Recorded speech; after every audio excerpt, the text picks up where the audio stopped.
Waiting for videos on YouTube to download before you watch them may be a thing of the past, and on-demand television via broadband directly to your home is no longer futuristic. The government's seeking public submissions on its plans for a $1.5 billion investment into ultra-fast broadband across the country. The government will set up an investment company which will be charged with rolling out fibre broadband lines throughout New Zealand, replacing the current copper lines.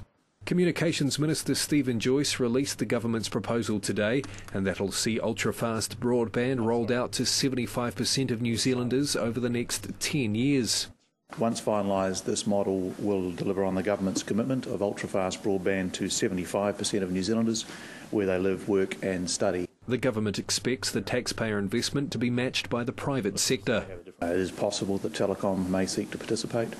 It is possible that a whole list of other players may seek to participate. Tuans is delighted with the announcement. CEO Ernie Newman can't help but be relieved. The highlight is mainly that it's moving forward. I guess there was always the nagging concern that with the recession that somebody might pull the plug or slow it down. He says rural users may get the most benefit out of the proposed upgrade. The more remote a user is, the greater benefit they gain from this technology, because it's all about getting rid of the problem of distance. The Minister says the open infrastructure model will ensure all telecommunications companies will have the option of using the fibre.